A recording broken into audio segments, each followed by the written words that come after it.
welcome to a special RDR, special. This is the Wrestlemania Retrospective, the thing we've been talking about, ish. As usual, I'm the only one, Oni Rikaku, and joining me as usual are the two jackasses I have to work with every week. Love you too. MJ Knight, the voice of MJ Knight TV, Night Watch, and special features, and this is L-Man. Yes, Who and cares I'm the voice of whatever the hell I can do.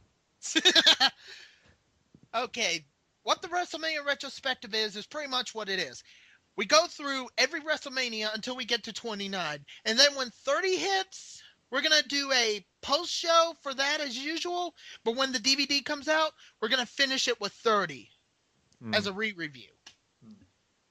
So, we're going to be doing all 30 WrestleManias as soon as 30 comes out. So, I guess we'll be doing all 29 until 30. Well, you get what I mean. Yep. We're doing every WrestleMania until 30 as a celebration of 30 WrestleManias. And it's not the anniversary. It's an annual. The anniversary would be on the thing that ends in 5. Let's clear that up right now. And so everyone knows we're not doing this because of OSW Review. We love the guys. I enjoy watching them because they're funny. For 2 hours, half hour, hour and a half, 2 hours of what they do, they're funny. And they are the only video wrestling podcast that actually shows the matches and stuff. So, Jay Hunter, you guys, you're cool. We love you guys. It's time to start with the beginnings era chapter of WrestleMania Retrospective. We start with WrestleMania 1, emulating from Madison Square Garden, New York City, New York, in March 31st, 1985, where the Rock and Wrestling connection was establishing and Vince McMahon needed an idea real bad. And this was it. We begin with Mean Gene singing the national anthem of America the Beautiful. He did okay here, not gonna lie. We have pre-match. Oh yeah, and we get introduced by Gorilla and Jesse Ventura before they all went nuts. We have pre-match interviews with Tito Santana and the Executioner before their match. I thought they both did okay. The first match of WrestleMania, Tito Santana versus the Executioner, and already Jesse the Body Ventura says, WrestleMania is living up to the hype, exceeding expectations. Jess, it's not maybe 5 minutes in. You could have waited to say that. Now I expect WrestleMania to become better. After a good back and forth match, Tito wins with the Ric Flair figure 4 leg lock. Woo! Good match. We cut to... You guys still there? Yeah. Yeah. Oh, you're just gonna let me speak. Yes. About damn time you realized I'm the star of the show. Anyway. No, we just couldn't care. Well, as you know, we're going to get MJ and L-Man's thoughts on this as well. We cut to more pre-match interviews. The good old days. Before another fucking segment. And before TNA ever existed. And before you plagiarize us, we're going to say this. Yes, we hate segments to a degree. If something is good, if a segment's good, we let it pass. But backstage interviews were always good. So you know. Anyway, we see SD, Special Delivery Jones, and King Kong Bundy cut okay promos as we cut to the next match. SD Jones versus King Kong Bundy. Quickest match of 1985. I actually kept count of this.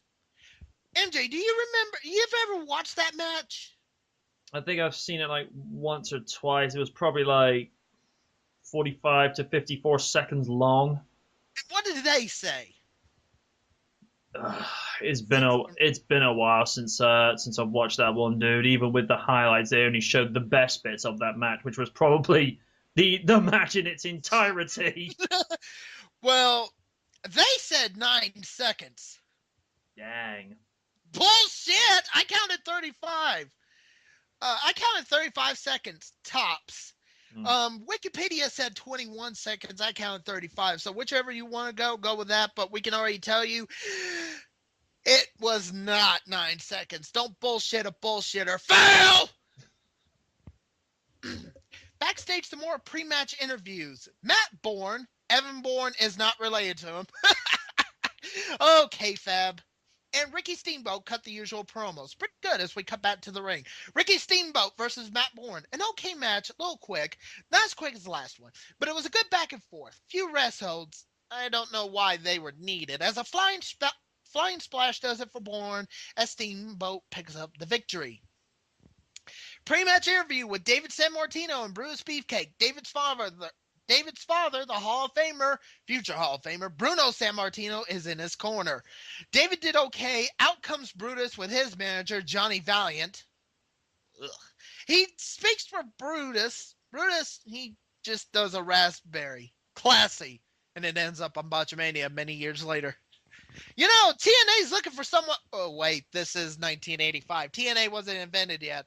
Technically, they were, because TNA was known as TNA NWA for a time. That was in 2002, though. Still NWA. NWA are looking for whatever. Yeah. Johnny keeps talking for him, and thank God this interview is over. Ugh. Bruce Beefcake versus David Sammartino. Gorilla Monsoon saying WrestleMania is so big. Okay, I get it. Trying to hype it up like mad. Let me enjoy it. Sheesh. Greased up. They're saying he was greased up. David doesn't look like Randy Orton. BAM!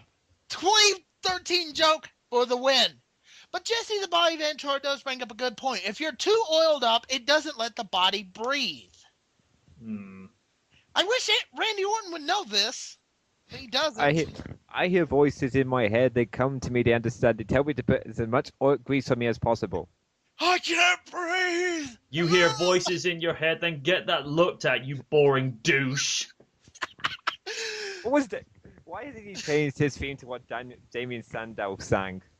Oh, that was better. Exactly. We're getting off track. We're in 20. We're supposed to be in 1985, guys. Dude, this is heavy.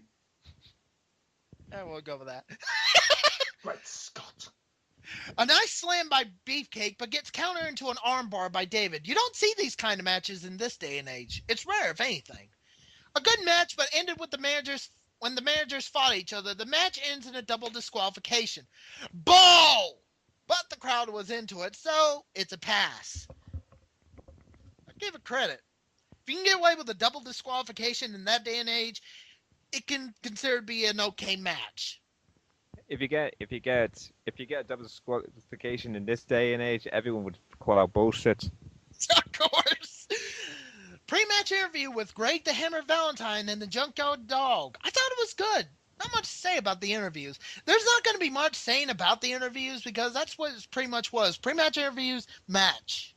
Wasn't Greg the Hammer Valentine kind of like the Triple H of his day, or only a little bit similar? A little bit fatter, yeah. But he didn't use his authority. So, there you go. Intercontinental title time. Greg the Hammer Valentine defends his title against the Junkyard Dog. Damn it, the anthology version, the one I watched, because I have the anthology version, has a new theme for Junkyard Dog and has Fink's voice over it, 2005 voice, which means royalties were not paid. And get used to that, folks. I do find it very irritating and insulting when they actually cover over the original music. Now, on the tagged classics for WWE pay-per-views over here, for WrestleMania, when it was in the Skydome Toronto, was that WrestleMania 6? Yeah.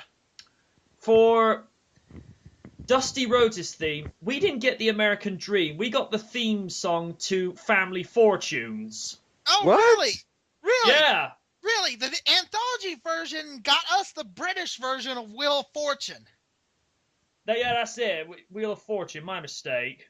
With British version of Wheel of Fortune. That's what I got, too, in the anthology I version. look at it thinking, what's this? stupid! Oh, we'll get to more how stupid that was when we get to WrestleMania 6 Ugh. in 1990. But right now we're still in 1985. Gotta go back in time. We gotta go back to the future later.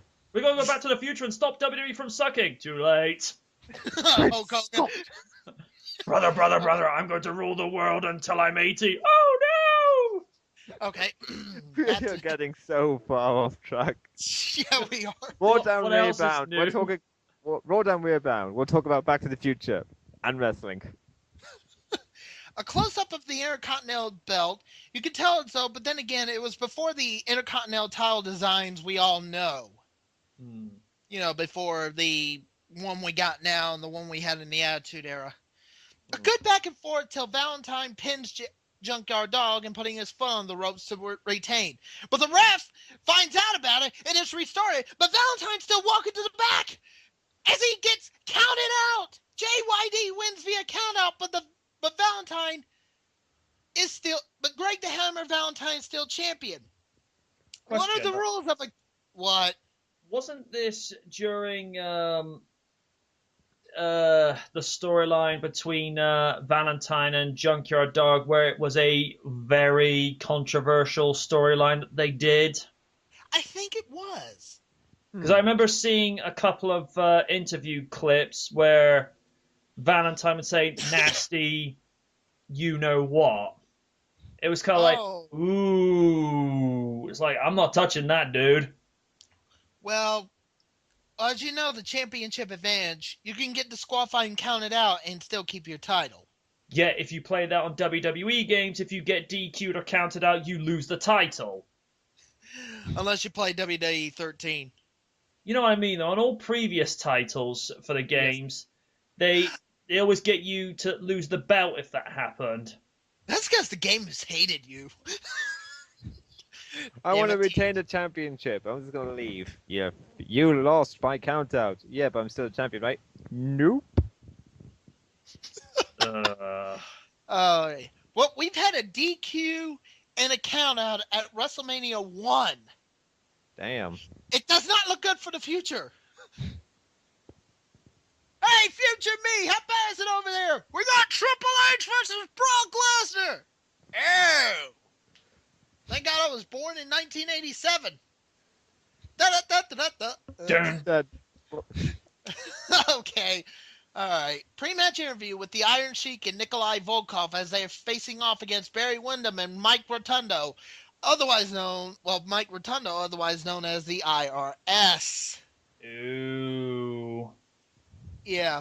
But Mike Rotundo and WWE did have good relations when he came back, so no harm, no foul. Tag team title time! Mike Rotundo and Barry Windham defend their titles against Nikolai Volkov and the Iron Sheik. I expect Sheik to break the box, fuck him, and make him humble. You knew it was coming. Iron Sheik, always entertaining. Of course. Except he wouldn't know how entertaining he would be until later. Ooh. The Soviet national anthem is being heard from Volkov. Next few years, that song won't mean jack shit. Botched dropkick by Rotundo didn't even hit Sheik, but Sheik still sold it. Like a boss! Wait, a botched dropkick, so was that Sin Cara in a previous life? How when Rotundo's still alive? Huh. Oops. We'll just say Sin Cara logic. Good point. You know, Sheik and Volkov's build nowadays would be considered fat by 2010's WWE. Dumb, stupid. Ugh. But then again, their belts are probably better looking compared to the penny belts we've got today. I said build. Ah. Build. Like muscles, skin, you know. Sure. The belts were, I don't know, but they were small. But anyway, thanks to Frey Blassie's cane that Sheik used, Volkov and Sheik win the tag team titles. A good match. This is how it's supposed to be done with a face and heels. Yep. Yep. We cut to Mean Gene for a post-match interview with the new tag champs. Blassie lying through his teeth like a heel should, saying, "What, Kane? I didn't have no damn Kane." She's going nuts with this promo, okay? I'm laughing a little as we cut back to ringside when Monsoon and Ventura are going over the match, for people who did miss it. Pre-match interview with John Studd with Bobby Heenan. Studd saying he's the Giant and puts up $15,000. If Andre the Giant loses, he'll retire from wrestling. Oh, right. $15,000 slam match between Andre the Giant versus Big John Studd. You could only win via body slam. Oh. That is different back then. Yep. Why can't we have more matches like that? Oh, wait. We do, but they get shit canned by TNA. Ugh. And before anyone asks, yes, that is real money. Money I wish I had. They used real money for this. And L-Man, quit eating your mic. I'm not. How's it taste, by the way? Delicious. After a good back and forth, Andre slams Studd and it's over. Andre grabs the money and throws it to the crowd. Heenan grabs the briefcase and runs like a weasel. Get it? Weasel? Weasel. Post-match interview with Andre saying he never cared about the money. All he cared about was the fans. Money does help. That it does. Yeah. We then cut back to Monsoon Ventura with more of the talk of the match, calling it the slam heard round the world till WrestleMania 3. WrestleMania is good so far. Good God. Okay, thank you. I know, it's getting good. Eesh. They're trying to shove it down our throats, aren't they? Mm-hmm. Pre-match interview with Wendy Richter wanting her women's title back. Leilani Kai, the champ with Moolah. She's going to make sure she keeps the title. Good interviews. Women's title time. Before WWE sucked the life out of the Divas division, and before there was a Divas division and the Divas championship. Leilani Kai defends against Wendy Richter with Cyndi Lauper in Wendy's corner. If people say Trish, Lita, Mickey, Tori, Ivory, etc. is the golden era of women's wrestling, what is a Wendy Richter, Leilani Kai, Medusa, and Sherry count as? Exactly. The Platinum era? Mm-hmm. Let's go with that. The Platinum era. Wow, we just insulted Trish and her gang. That's sad. We're sorry. Jesse Ventura wears pink. He's a real man. Real men wear pink. Literally.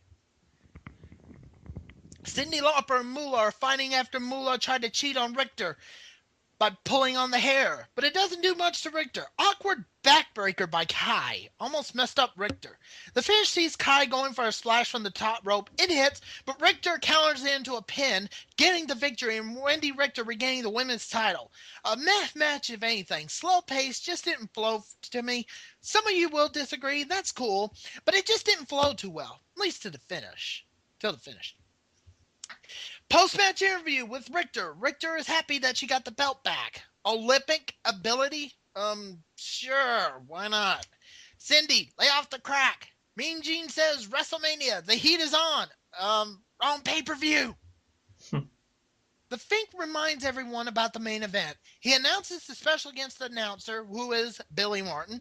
He announces the officials for the main event. The timekeeper, Liberace, with a lot of showgirls. I won't make the "I wish my brother George was here" joke. I am above that. But he does dance with the showgirls. Billy then announces Muhammad Ali as the special guest enforcer for this match. I think this was before retirement. Someone in the comment section or on the RDR forum, let me know. The crowd is heard chanting Ali, Ali, Ali. It's not canned at all, so it's pretty good. The crowd is nuts for him. By the way, Pat Patterson, before the Stooge days, is your special guest referee for the main event as well. The bagpipes are heard as the Scottish band is seen coming down the entranceway to the ring, playing for Rowdy Roddy Piper and Mr. Wonderful Paul Orndorff. Cowboy Bob Orton is their manager for this match. Considering Orton and Piper were partners tag-wise, but there's the arm cast. And here comes Hogan! Real American is spliced in because originally that theme went to the team who lost the tag titles earlier in the night. But since Mike and Barry were leaving, yeah, Hogan's original theme was Eye of the Tiger for Rocky 3, but since they never had the rights to it, Real American is spliced instead. Speaking of Rocky 3, Oh. Mr. T is Hogan's tag partner for this. There was a story going for this, as you know, so it makes sense for Mr. T to be here. Which means, and this is everybody's favorite line, main event time! Hulk Hogan and Mr. T versus Roddy Piper and Paul Orndorff. Hogan and the others already won the brawl before the match begins. The crowd has been chanting T throughout the match. Hogan must be jealous. Wait, T's getting more chance than me? That's not acceptable, brother. But Hogan, you're the champion. Why should you care? Damn it! I need to get more props. Damn it, brother. You know what? In the future, I might go to a brand that's not as popular as WWE, brother. Yeah, you did that twice. Shut up, brother. You've created a time paradox.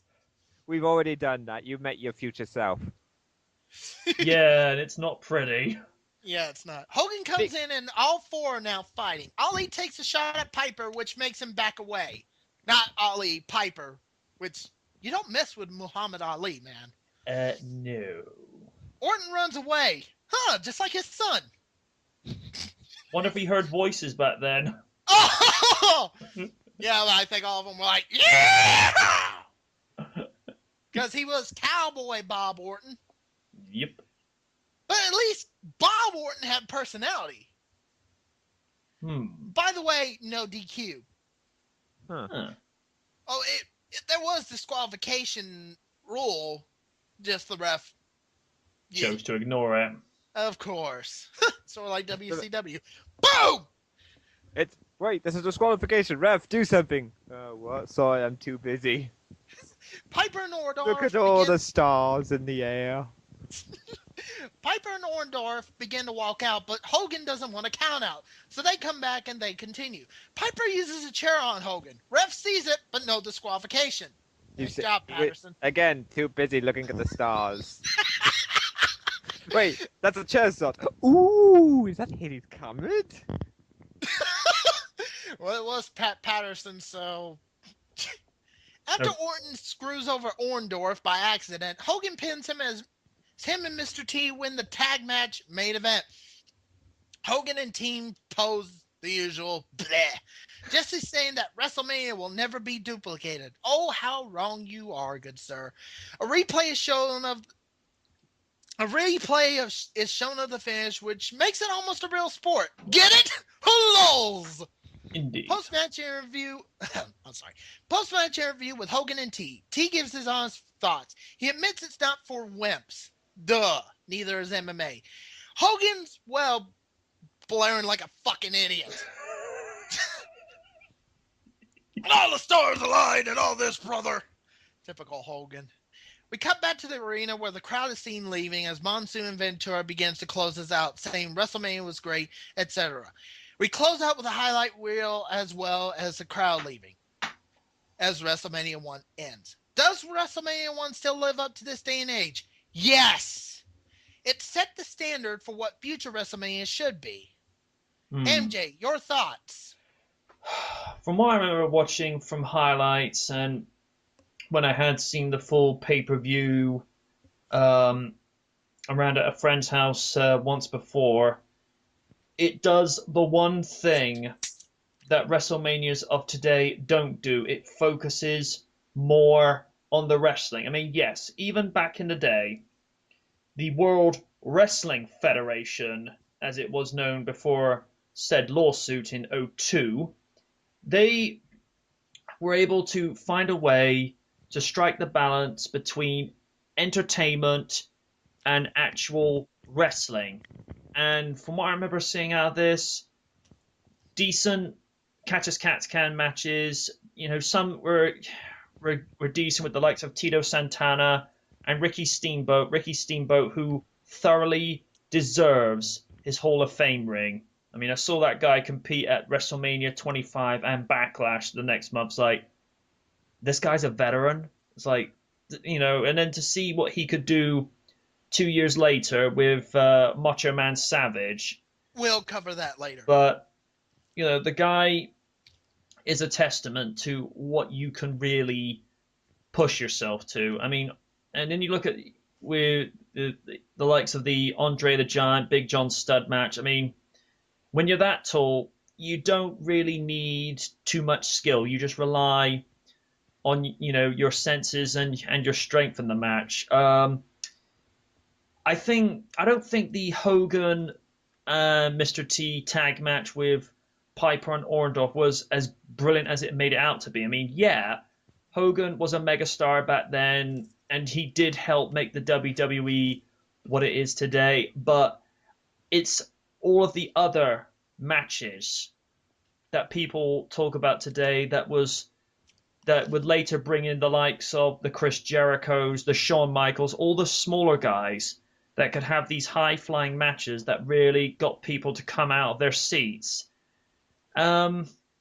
Piper, solid performer, really decent heel, knew how to get the heat from the crowd. Paul Orndorff, decent, ring mechanic, and also the first guy to appear in a WrestleMania main event. Hogan, Hogan's Hogan. He did what he needed to do. And it's a shame we didn't get more of Mr. T, because although not a trained wrestler, the guy had decent moves in the ring for what little he had to work with. And the only thing I felt was missing from WrestleMania 1, there needed to be at least have the world title on the line. Because we had the Intercontinental title match, the tag titles, and Wendy Richter winning the ladies WWF Championship back from Leilani Kai. And this is when, not to take anything, as you say, away from the likes of the Trish, the Litas, and the Mickie James, who I believe is in the wrong company, but if she were to come back to WWE, she'd be even worse. Female wrestlers back then, they make what they have in WWE in this day and age look poor. And that's sad when you consider as time goes on, it's supposed to get better. But WrestleMania 1, as you say, it set the standards, and they helped to build and improve upon in years to come. But to go back and see where it all came from, and of course, the name WrestleMania was actually Howard Finkel's idea. I got some news on that too. Even though it was Fink's idea, from what I heard from OSW Review, I'm giving you guys credit, Jay Hunter. Give us a like. Mm-hmm. They said the event was originally supposed to be called Hulkamania. What? No, they knew it wasn't gonna. I can Ladies already and tell gentlemen, you. we welcome you to Hulkamania 29. Oh, no. And it was supposed to be a one-off. So, but they knew it wasn't gonna fly. It's a good thing Fink went in and said, well, why don't we just call it WrestleMania? But the only reason he said that is because of when the Beatles were in America in the 1960s, and there was Beatlemania, so it's like WrestleMania. It was a nice fit. I'm still laughing about that. You imagine, welcome to Hulkamania 25, and he's not even here. Shit. I'm down in TNA, brother. Good, stay there. Welcome to Hulkamania 25. Even though that Hulk Hogan is now on DNA. Welcome to Hulkamania TNA Mania 25. So what would their pay-per-view be called? Hulkiversary? Oh. No, they would call it Ceniversary. No, Hulkavictory. Oh my god. Anyway, MJ, continue.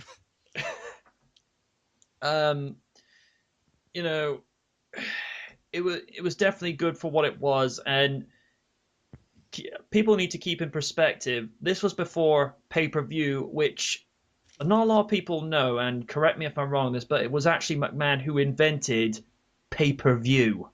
No You're one else. wrong. Hmm. But no other event tried it. No, Agreed. because NWA, which was pre-WCW, they weren't doing this before then. Oh, and actually, no, they were. They were doing Starcade, but that was in November. Yeah, and it was on free TV last I checked. Yeah.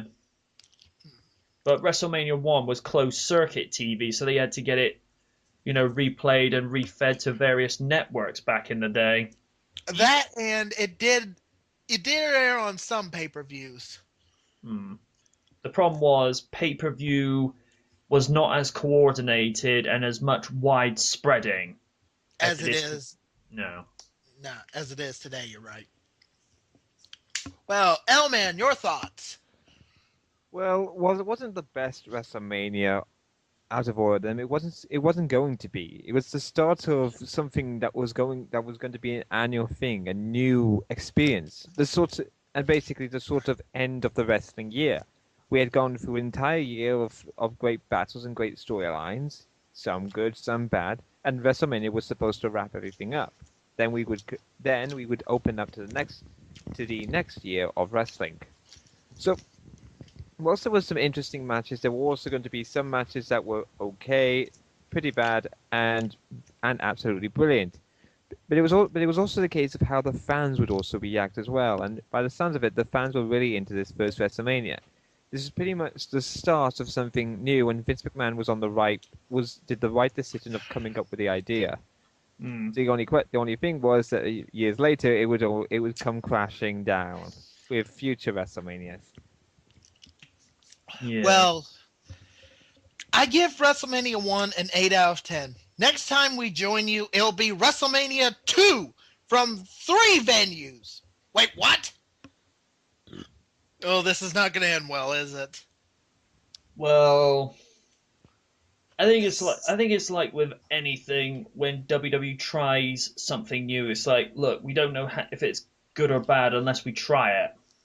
Well, we'll find out if it succeeds next time. Until next time, I have been the Oni. I have been the knight. I've been the Owlman. We'll see you next time on the WrestleMania Retrospective. And we're going back to the future. Hey, we were in 1985 for crying out loud. We weren't even born. I was. Oh, you were just a toddler then. Actually, I was 4. You were in diapers. Yes. We'll see you next time. We're done.